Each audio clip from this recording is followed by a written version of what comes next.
Hi, Jeremy. Hello, how are you doing? I'm pretty good. How are you? Doing pretty good. I'm moving to a new apartment right now. I just started moving in last week. Oh, fantastic. Except that's like always painful. So It's I also busy. am sorry. Thanks. Hopefully you have friends to help. We did. We had a whole moving day Wednesday. They had a much larger vehicle than we do, so they could help move some of our dressers and extra furniture, which was very helpful. That's awesome. We moved into a new house in 2021 and we're never gonna move again because it was just so much work, and it takes like a year before you like figure out where things belong and Yeah, it takes a long time. Hi Randy, hi Lisa, hi Jennifer. So, Hello, hello. everybody. Did you just move, Jeremy? I did. I'm in one of the Whispering Pines apartment complexes now. Hey, Cool. off Pleasant View Road. Yeah, yeah, I do have a pleasant view. It's true.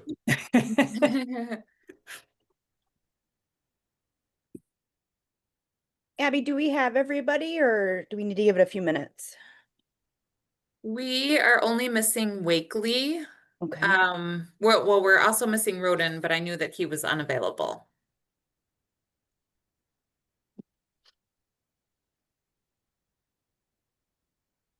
Does that give us quorum? Are we able to get started or should I? We can go ahead and get started. Okay. All right, so I'm going to go ahead and call the meeting of the Housing Strategy and Finance Subcommittee to order here at 5:01 p.m. on Tuesday, June 10th, or sorry, Tuesday, July 8th.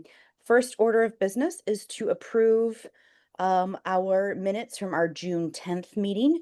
Do I have a motion to approve those minutes? So moved. All right.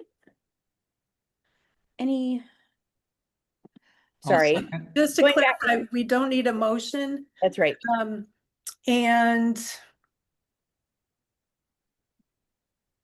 Right, I guess so asking for any changes, corrections, amendments. I do have a couple. Okay, It took me a while to find what I was looking for. So on page 2 of the packet, it says specific target for the number of affordable housing units should be constructed. I just a Okay. minor typo. And then on page 3, it says it makes a reference to 30%. Right there. it Of says it use, again in the next paragraph as well. yeah, using the 30% of the funds that are not required to meet Oh, affordability levels. Is that a reference to us having to use at least 75% of, Oh, yes, but I was thinking in my mind that it was 70%. So I think that should say 25. 25%. Yep, that's the statutory threshold. Yeah. yep. And then I know there was some discussion towards the end about, and maybe Jen Cole will remember, about us not being comfortable, like reserving the owner opportunities for only people of a certain income level. I don't know if that was accurately reflected in here. Is this ringing a bell? Yes, it does ring a bell, Lisa. Um,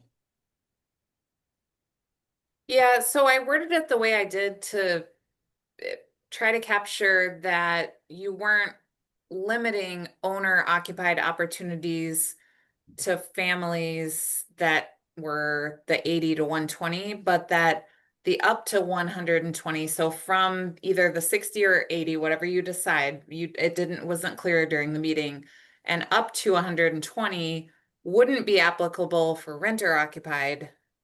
It may be or would be applicable for owner occupied, but that we're not limiting the up to 80%, saying that we wouldn't provide an incentive to somebody at 60% for an owner occupied opportunity if something like that arose. I remembered Jen Cole's comment being, it's really important that we're providing ownership opportunities to people of all income levels to ensure that we're allowing families to build equity. I remember that. Would it make more sense to add another sentence there or? I guess Yeah. it's maybe the wouldn't be applicable for renter, right? Like, is it the range 80 to 20 or 120? Is that what we're saying? I don't know if we nailed it down at the meeting. I guess what I'm looking for is making sure the minutes reflect that we want to try to make ownership opportunities available to people even at the lowest ranges of income that we're targeting. Yeah. And if we need to say we do say target income range level up to 120% AMI. Right, because I think then the second half of that sentence was because we did that quick math about the 80-20% would be able to afford like the rental rates Right. in the community right. So I wonder So if maybe the second half of that sentence can just be, well, actually, there's an extra parenthesis somewhere. Maybe it should just say committee members discussed a target income range level up to 120% AMI with acknowledgement that further refinement will be needed. Yeah. I think that's great. Something like that. Okay, and I've got that language. Okay, and then I also had said that I think I said it at this meeting, maybe I said it at Workforce Housing, but I thought I said at our subcommittee meeting that I would like to get someone to replace Kelly Sandoval, ideally an older person from CDA. I don't know if that rings a bell. Maybe I said it at Workforce Housing. So you want an alder person that's on CDA, so either Alder Nelson or Alder Crow. Right. I mean, if they can't do it, they can't do it. But we should have another CDA member on this subcommittee. Okay. And Correct. it would be nice to have another alder person. And you did say that, Lisa. I do remember that. Okay, my apologies for missing that, and I No, already put the okay. CDA agenda out, but I could amend the agenda to have them appoint someone else. If there's time, that would be great. Okay, got it. And then Abby, one last thing that's not really minutes, but it's housekeeping. The subcommittees aren't in the on-base system, so we can't search for past meetings and minutes in the on-base system. So I think that they are, but I believe that they are not where you would Maybe necessarily they're just not in the look. list. I think that it's just the way that it was set up is there's a category for ad hoc Okay, committees. Let me look and make sure that that is available on the front end. Ad hoc committee. Yes, so if you, there's a drop down on meeting type, and if you click on ad hoc committee, okay, and this year it will pull up both the housing strategy and finance and the education and outreach subcommittees. okay. That would be good to put in the minutes or somewhere so that people, maybe next message you send to people. Okay, and we can also, we could also link to the ad hoc agendas and minutes page from the housing website that we're creating. Yep, that would be good too. Yeah. And that's all I had. Thank you, Alder Hanairo. Any other changes, edits? Okay, hearing none, the minutes are accepted as amended. So moving on to our one agenda item, strategy and finance goals for affordable housing plan. It looks like yesterday, Abby, you were able to send out the draft that Alder Haniro had developed based on our last discussion. Are we wanting to review further parts of the packet, the agenda packet, or should we dive right into these these drafts? Think that we can dive right in, and I will get the first document pulled up here. Are you able to see vision here? Yes. Yes. Okay. Let's zoom in a little. And do we not have Quinn? There's Quinn. Okay, I see him now. Oh, hey Quinn, sorry I didn't see you earlier. All good. I hopped in like a minute late. Okay. Okay, so do you want me to walk through what I did? Yes, that would be wonderful. Thank you. Well, I just took the discussion guide that we had last time and the notes that I took and Abby's minutes, and these were the statements or the initial statements that we came up with for the vision. And then for the mission, I didn't want to get into too much detail for either of these, but I mean, we do need to define terms, so I wanted to make it clear what we're talking about when we say affordable. And then the priorities that are listed are the ones from the Dane County Regional Housing Strategy. So those 5 are in this document. Uh-oh. My dogs are going crazy. So those are the 5 in this document. And then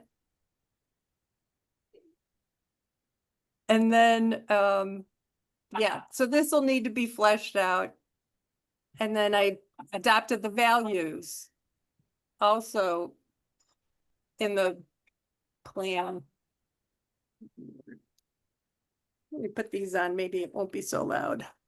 If it makes you feel any better, Zoom is doing a very good job of buffering. We can't hear the dogs. Well, Lisa, I think they can hear my dog, which I think that you all can't hear because she's across the house. So Mine are exceptionally loud when they get going. Okay, so and then the values, same thing. These are the ones from Dane County's Regional Housing Strategy, but I threw in ones that Workforce Housing previously had talked about on a different Miro board, such as focus on affordable living, not just affordable housing. And I'm trying to think of what else we had in meeting the goals of our city plans, and then the sustainable development, incorporate Middleton's 100% renewable energy goals. So if you compare these values to the ones in the housing strategy that Dane County did, they start the same, but then I've thrown in something that Workforce Housing had previously come up with that's related. and then sorry, Lisa, I don't want to add work to your plate, but were you able to crosswalk these with our comp plan just to ensure that we're staying aligned with that? I started to do that in like a section on what we need to do. Like each of these different, I'm sorry, if you scroll up, Abby, each of the 5 priorities, which of our comp plan actions fall within each of those. And I just never finished. I mean, Okay. I think it's safe to say there's nothing in the everything in the comp plan can fit under one of those 5 bullets, those 5 priorities. Do we think there's value in just identifying which sections of the comp plan or Sure, if we go to the end of the discussion guide, Abby, that's where all of the comp plan things are.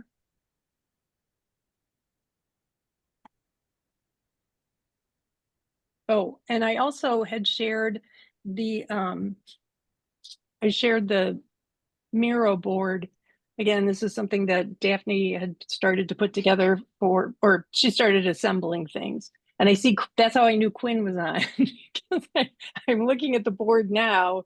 It's not the static one that the PDF. It's the actual online board, and I could see Quinn's moving around in there. That's how I kind of figured Quinn must be on the line.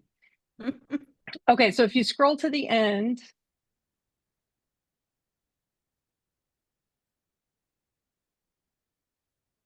this is where we started to get into what actions will we undertake. And these are all of the strategy is directly from Middleton's comprehensive plan.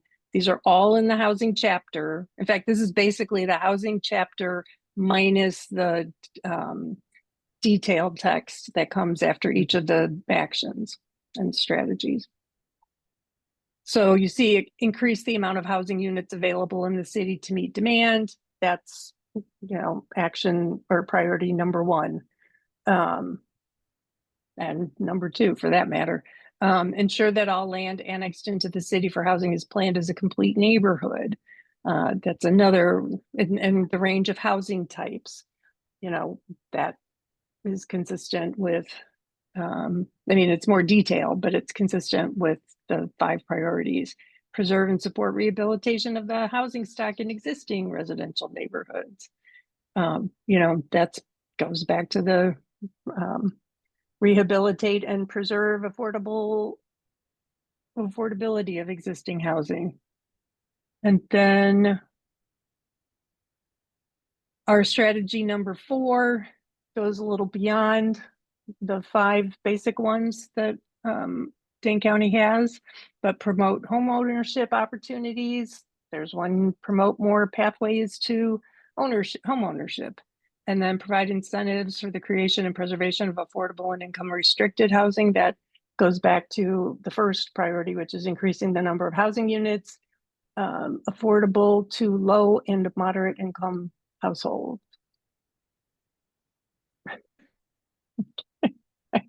My eyes are so bad. I'm trying to read this. I don't know why I can't. I gotta zoom in. There we go. Just wanting to check in with the other subcommittee members here. Do you feel comfortable that we've connected the dots between these 2 things well enough that we don't need to necessarily call them out? Yeah, I think the connection is adequate. Okay. I think our meeting minutes will also serve as a connection for anyone looking to dig into the past. Excellent point. Thank you. Just wanting to make sure that we are covering all our bases. Yeah, Abby, if you want to go back to the draft document. I just wanted to connect on the vision. If we want to clarify that housing will be available and affordable for, should be Middleton's workforce? Or are we wanting to make sure we're would it be Middleton and our broader county? I like the use of Dane County as a broader inclusion. Okay. Then I would just maybe ask that we clarify that it's just for people who live in Middleton, who work in Middleton, and who want to stay here, right? So thinking about, we have folks in Dane County who are working in Middleton that maybe don't live here, but we're thinking about building workforce housing that can bring them to where they live and work. So how would you rephrase it? Maybe for people who live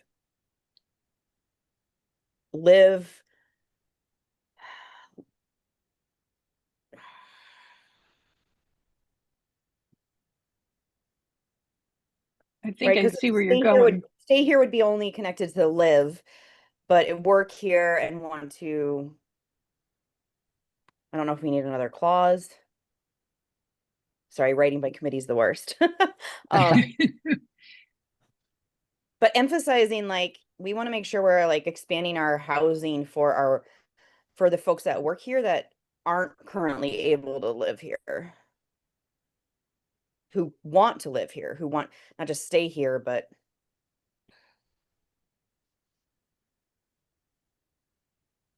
What about housing will be available and affordable for people who work in Middleton, live here, or want to stay here?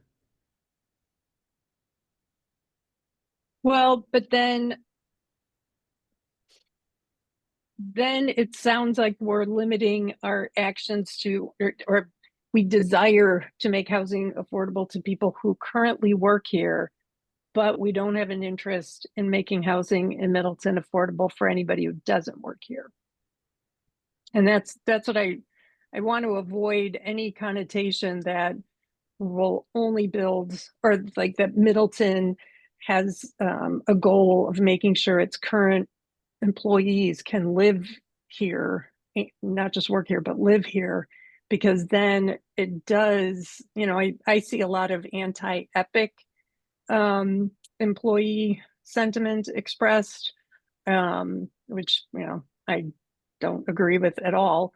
But just the idea that, oh, we have to build new apartments for the folks who work at Epic and they're not going to stick around, so I feel like we need to be able to meet if people want to live here because we have great schools or great amenities, but they work somewhere else in Dane County, is that a problem?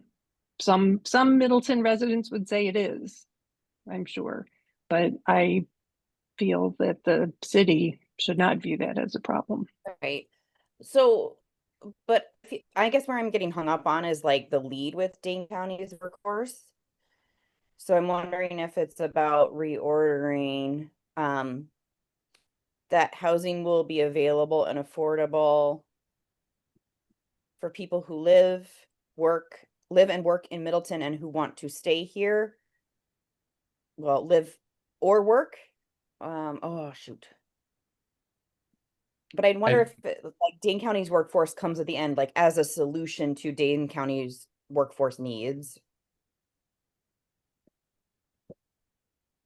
We can put a pin in this Okay. and figure out a way. So the basically the three things are Middleton workers who can't live here, other Dane County workers who want to live in Middleton, Or who live here and work elsewhere in Dane County, or so all of the above. Yeah, but I want to make sure that we're leading with Middleton. Okay. I think you could basically just swap the order with the existing language Abby and and accomplish Scott. that. Abby, your screen's showing.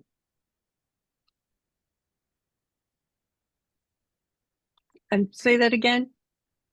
So if you just said housing will be available and affordable for people who live in Middleton and want to stay here and Dane County's workforce, I think that would be the simplest way to accomplish kind of what we're talking about here. So moving the Dane County's workforce to the end of the sentence and correcting the grammar so that it flows. Yep. And you could even say, and for the workforce in Middleton and the broader Dane County.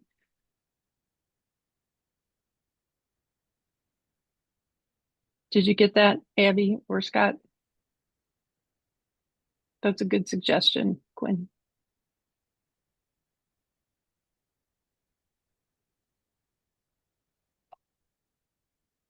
Is that okay with you, Jen? You're muted. Because the dogs are barking. No, that gets at more of what, because we're addressing housing and work here in Middleton, but it's part of the larger system, or larger area needs. Yep. My only suggestion would be between here and for, replace and with a comma, and then put a comma after work in Middleton.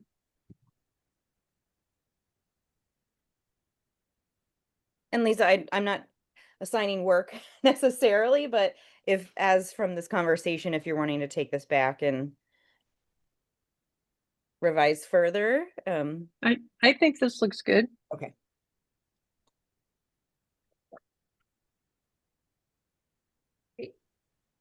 Did anyone have comments on email. what was that, Abby? I said I'm going to shoot it to you in an email right now. Okay. And did anyone have comments on the priorities or the values? I had one Again, comment. What was that, Jeremy? I had one comment in priorities. I wanted to suggest an addition to the sentence defining the target population. Specifically to mention people earning below 100% area median income, in order to explicitly include those populations. Maybe something like our target population is households earning up to 120% of the area median income, with particular emphasis on those earning below AMI.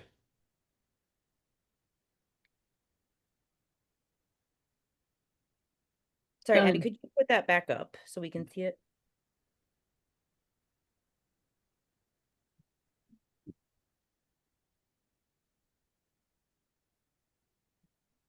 Are you able to see this? We're seeing the housing vision.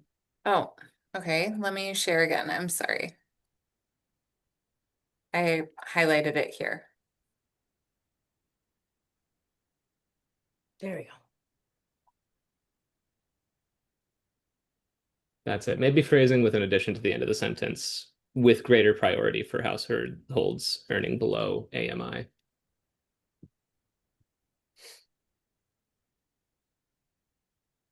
And when you say AMI, you mean the 100% AMI? Yeah, below the area median income. Okay.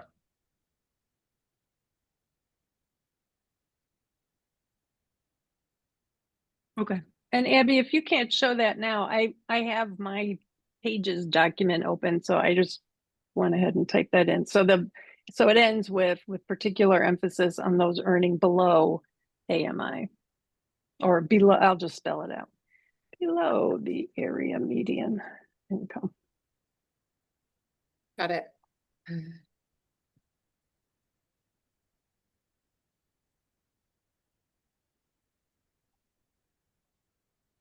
That was my only comment.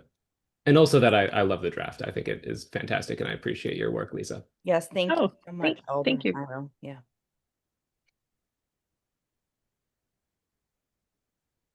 Do we want to dive into the mural board and look at some of the different, working our way down into the more tangible potential actions? Yes. I'm seeing heads nodding. I will pull it up.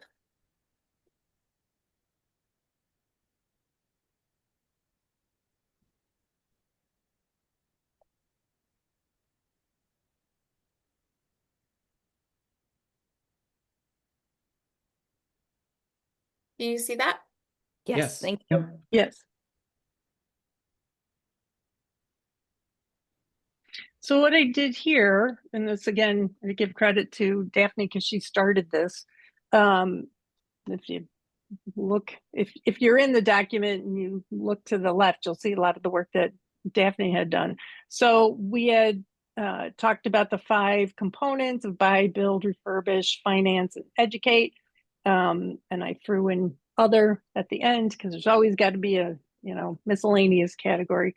And then the items that are in here are things that, again, previously workforce housing had talked about, such as, okay, under buy, what specifically are we talking about trying to buy?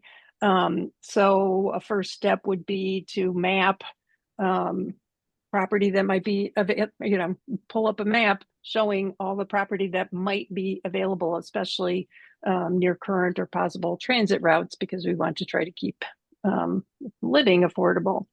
And then based on whatever we find, we could acquire land and or distressed buildings.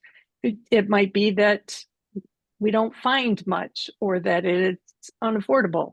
But it does seem, I can think of 2 properties in my district, small single family home kind of properties. One's a distressed home that appears not to have been occupied for at least 7 years now, or 8 years since I've been here. And another is a vacant lot where a home was raised because it had fallen into disrepair. So, are those opportunities for Middleton to buy land or work with homeowners who, have vacated their properties and maybe their kids are in charge? They're small, but they would go a long way towards helping us put maybe a triplex or something in a spot like that. So I think that those are two things we could start to look at. And then under build, these again were things from previous workforce housing work. I think the reference to the condo development in conjunction with the community campus plan, I think that goes back to a previous iteration of workforce housing committee who put that in as a recommendation. And Abby, I don't know if there's any way to still consider that as the campus options are being fleshed out, but that might be something. The committee has made a concerted effort to only focus at this point in time on what the municipal building needs are, because we've learned talking with other communities and school districts that if you make a decision about what's happening with the private land prior to focusing on the municipal needs and the possibility of having a referendum, it can overcomplicate things. So I think it would be like a next phase for the council to consider.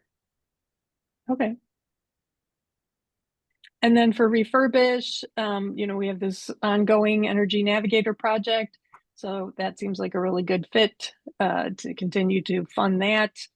And then also some municipalities, I think Monona, well, they don't limit it to lower medium income, but offering grants so that people can fix up their houses or maybe just do their own energy upgrades. And I threw the concept of group buy in there because that's something Madison has put together a solar group buy. That's how we got solar.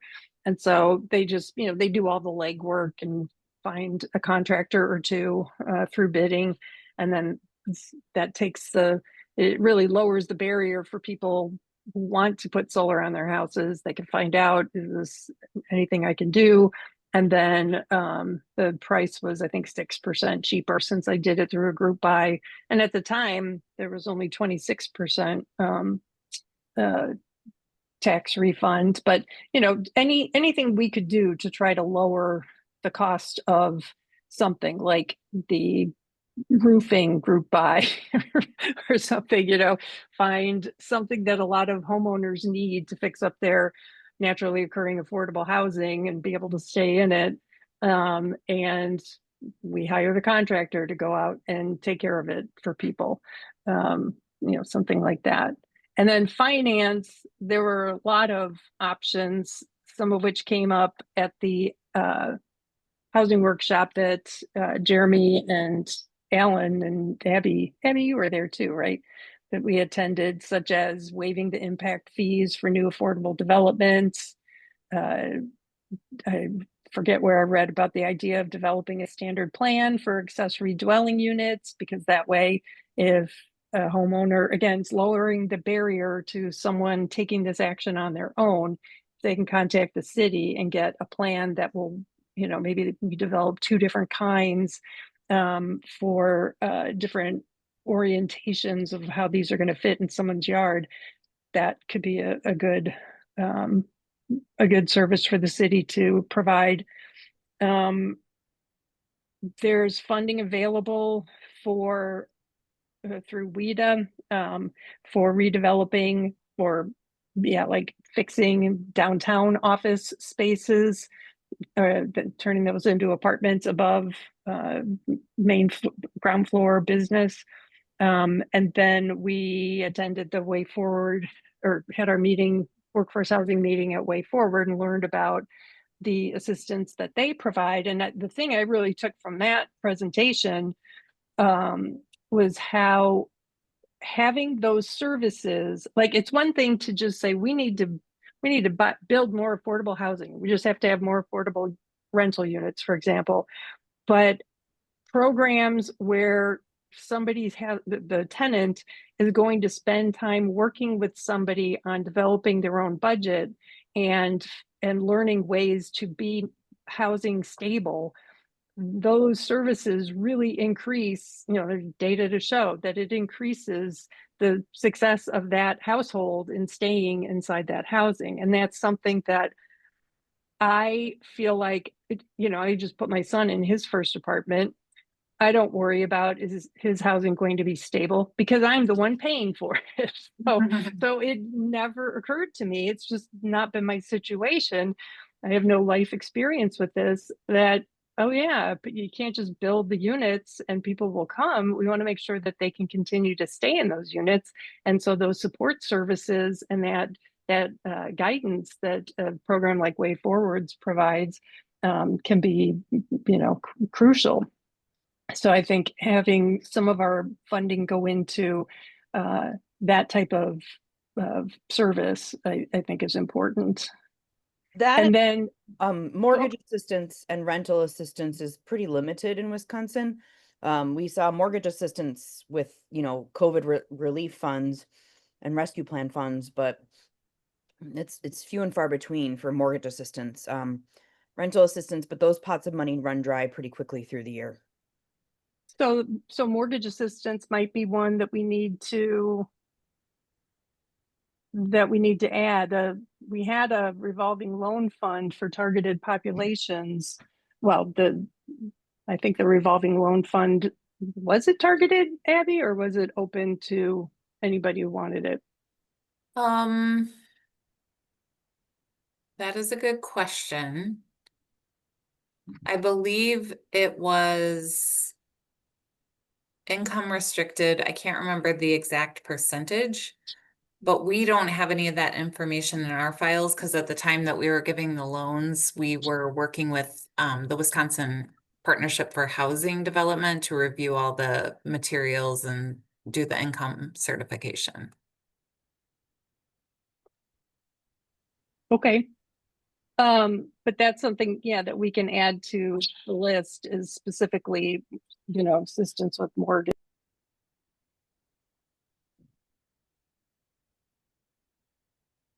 And then we'll skip the educate, since there's somebody else is working on. And then here's the other. So these are things that really don't fit into, buy, build, educate, or refurbish, or finance. But things like streamlining the plan review process, that's something that would benefit all housing. So that wouldn't necessarily have to come from the 75% that we would earmark for affordable. The next one is a recommendation that actually came from workforce housing that didn't get adopted when we updated our zoning code, and that is to allow duplexes and triplexes in all residential districts. Same thing, create transit-oriented development overlay. We kind of, we don't have an actual overlay in our zoning code, but we do, if you look at the zoning districts along our transit corridors, as if we have one, but there's benefits to being explicit about it. Eliminate parking minimums. That was another one that I think workforce housing recommended, and we kind of got there a little bit. Plan Commission has the opportunity to waive a parking minimum if a developer requests it, but it's not the best practice that affordable housing advocates recommend.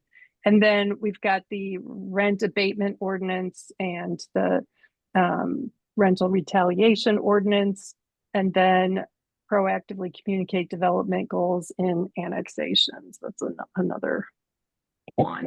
And on the version online, the two ordinance ones are in yellow, because those are things that the License and Ordinance Committee would have authority over. And then all the others are things that either the planning staff or the planning commission would have, would be the ones carrying out. And now I'm just gonna mute so my dogs can play and we can just. Yeah, so Randy has his hand up. So go ahead, Randy. Yeah, I was just thinking as we were talking about the eliminating parking minimums and creating the TOD overlay that that's easily supportable to have a TOD overlay and eliminate parking minimums in that overlay district. I mean, it's just makes a lot of sense. So I think that'd be a good first step. Even if we didn't do it citywide. That's a good point. I have another thought about one of the previous buckets, but I want to within other this, this may really be very much outside our scope. But with regard to that overlay, can we also explore, thinking that we have, if we're looking to maybe derelict properties or buying property for new build, how can we be part of a solution to expand transit? So that, we know what our current service overlay is, but what would a future overlay look like that we could like work towards, knowing that our current lines are pretty dense already, or in business districts or close to single family housing.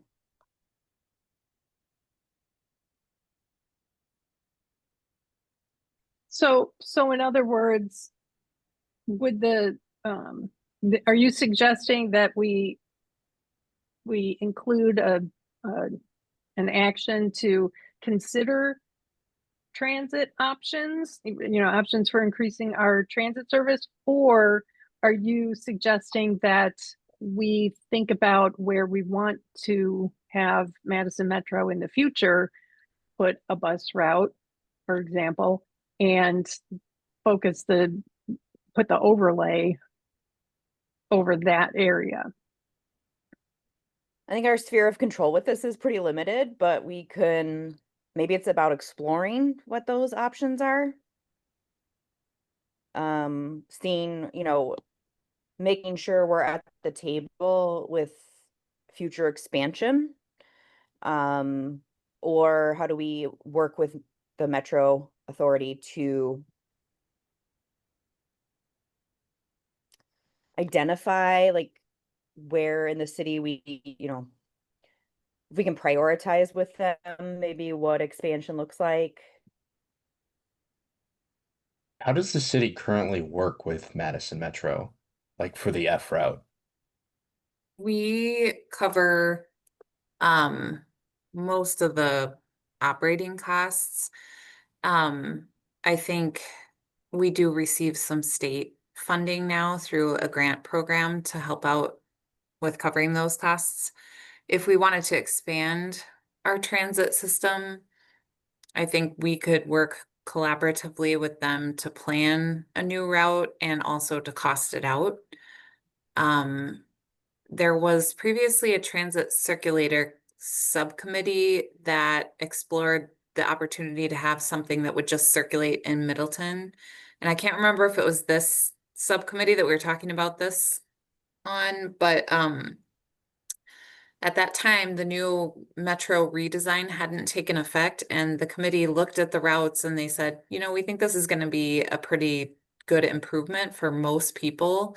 And so we don't want to make any recommendations about an internal circulator until we have about a year of the new service under our belt, and then we can reevaluate.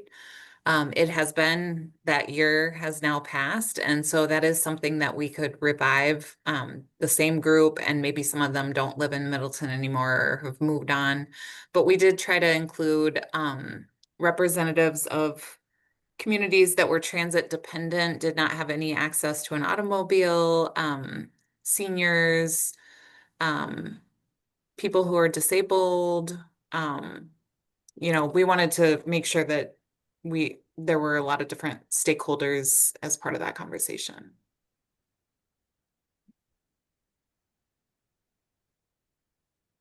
One other thing I'll add is that we're actively working on our active transportation plan right now, which will include transit as a piece of what we're looking at.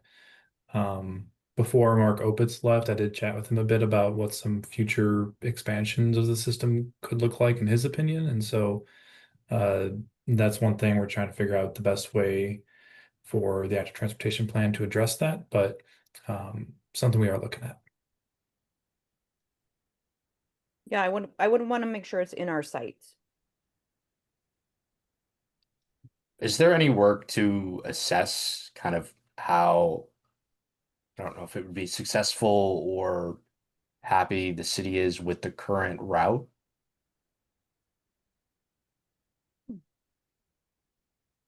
Um, I'm sure that we could do that with surveys.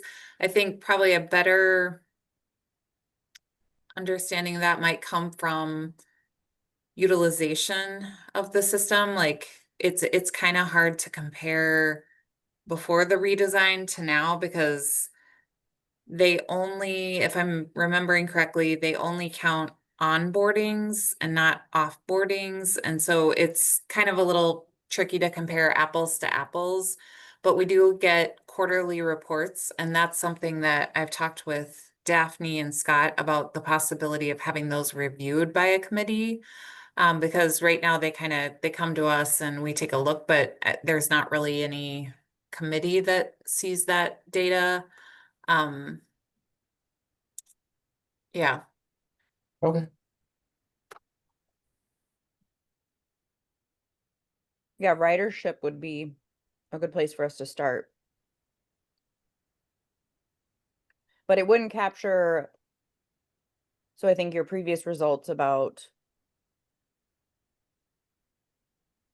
other locations that would be helpful in the city.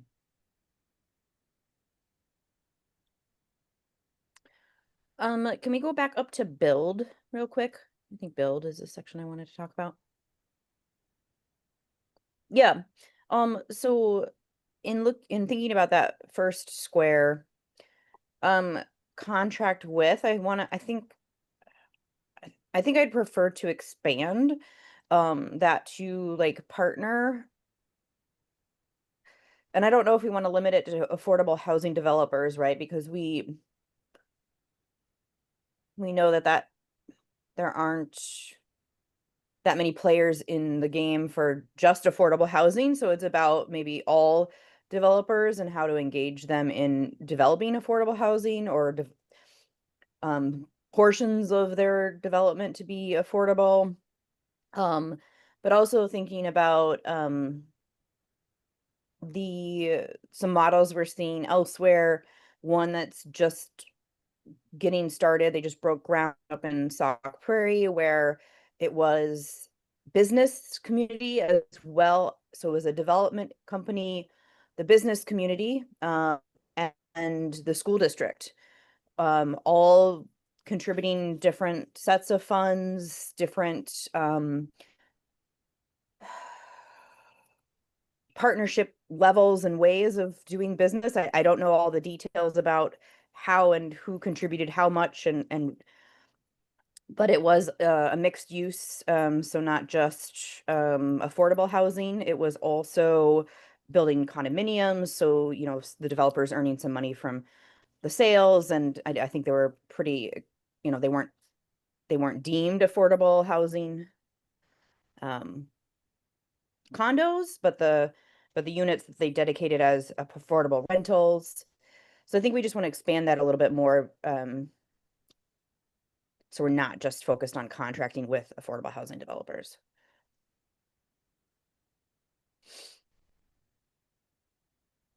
Like, how can we maybe find innovative approaches or different models?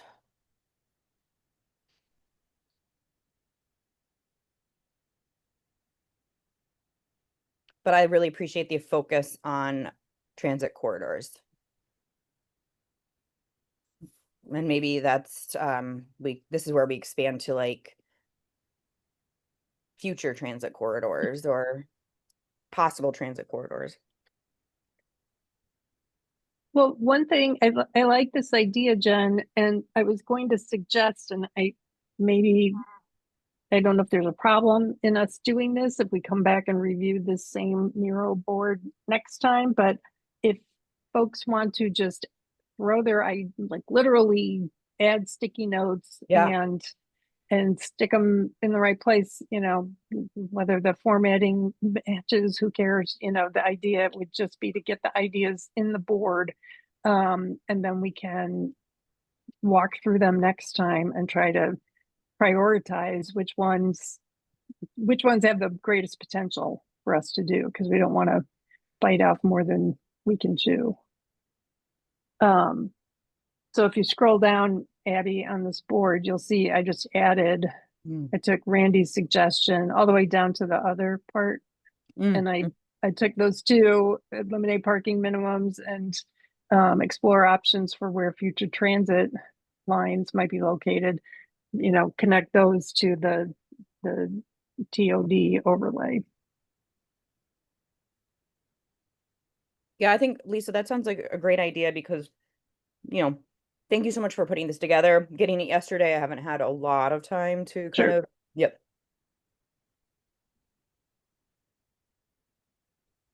If this is a Others good can. time, I just wanted to mention one new resource that just became available to us yesterday and that I can email out. It is called the Best Practices Residential Zoning Code. This is done by the Dane County Regional Housing Strategy Group. They contracted with Vandewall and Associates to prepare this document, and Scott Heacock actually worked on this before he left Vandewall to come to the city, so he's a good resource for this as well. I was particularly interested in part 3 of the document, which is a guide to streamlining housing approvals. So this also has kind of a checklist that we can fill out if it would be helpful for people, but I'll send this out to the group.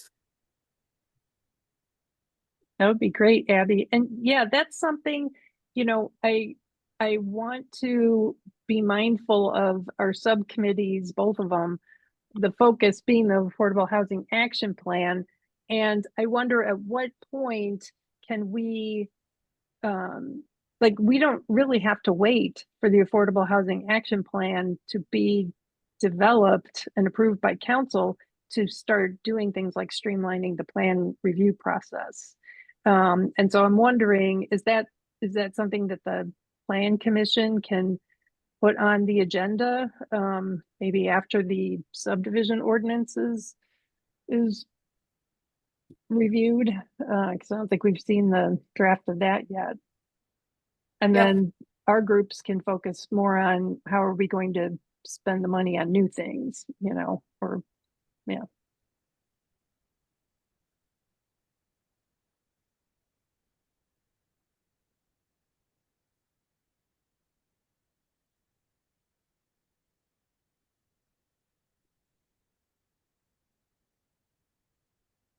I'll be sure that gets added to a Plan Commission agenda. Thank you. I mean, I wouldn't want to lose sight of that for us. Right, because just ensuring, like, we could be that entity that makes sure that happens. So yeah, Randy. Yeah, I just wanted to go back. I'm going to change subjects a little bit here. I apologize for that, but I think Lisa, in your document, you had talked about the regional housing strategy plan, talking about how many units Middleton would need to provide and per year, and how many of them would need to be kind of dedicated as affordable, quote unquote, units. And that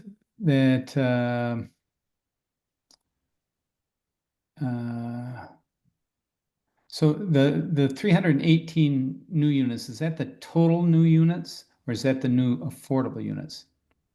That is the total number of units, and I triple checked the way it was phrased, because I know last time we talked about wanting to make sure that we not only are building new housing, but addressing the undersupply of housing. Yeah, And that 318 is the annual new housing units needed okay, total. okay. And And yeah, and the 26% of those would be, theoretically, would be affordable rental. Is that right? I would say yes, if we're putting affordable in using that as a technical term, Yeah, right? yeah, yeah, yeah. Legally, because in the report they have, and I'm looking at pages 82 is where the table is, and page 83 is where the 26% comes from in the housing strategy from 2024. So I just, when I read that, I thought, well, that's a pretty significant chunk of technically affordable units. And we're going to have to, if we really want to make a dent in our, housing needs and affordable housing needs, we're going to have to kind of keep our eye on producing some larger numbers, as well as some of the smaller, project-oriented things that we want to do. Otherwise, we won't get close to that number. And it's probably going to require us to be cooperating with affordable housing developers to get it accomplished. And that's just the I reality agree. of it. Yep, I totally agree.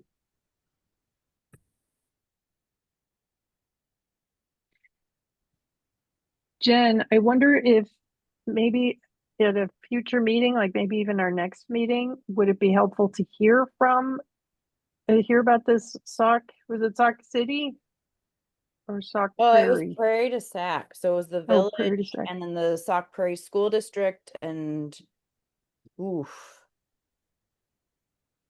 quite a few employers. So Yeah. Yeah, and that's Sheboygan the right Falls. time, or if certainly at a future meeting. Yep. Because so thinking about next steps, right? We have about 4 minutes left here. Next steps, spending some more time with this Miro board, everyone taking a little bit of homework away, and I think reviewing. Abby, remind me of the title of the document you're going to share. I sent it over. It's the best practices residential zoning code. So that may have some influence over, us establishing these goals. And then reconvening to really review that and get this hammered out and included in our the strategy document.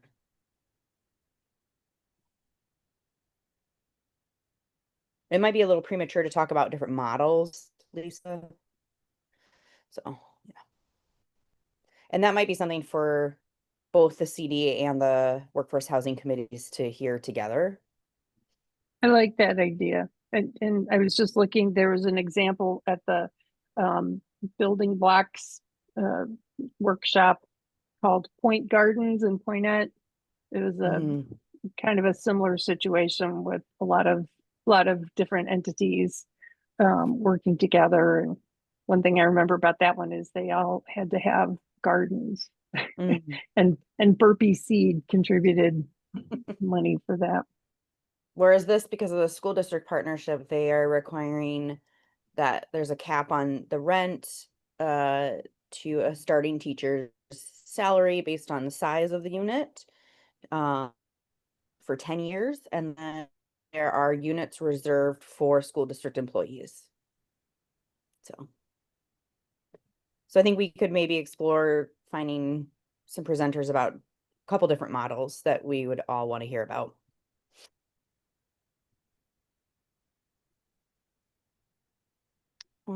Anything else about next steps for our next meeting, Abby? Anything that you're thinking Just about one for us? Yeah. clarifying question, the presenter opportunity. Just before this, you said that it would be good for the CDA to hear those as well. Were you meaning that we would have like a joint housing and CDA meeting and maybe get some, maybe we'd have it on Zoom and get some presenters to come and then we could ask questions. Okay. Yeah, that's what I was thinking, right? I don't think hearing about that, knowing that that model exists helps us with our strategy, but I think we can develop our strategy and at a future point, make sure that folks are learning about those models as we roll out our strategy. Got it.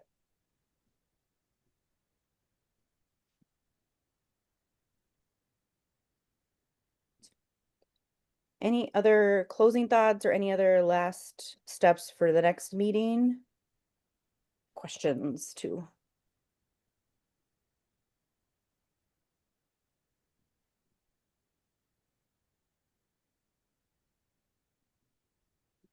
All right.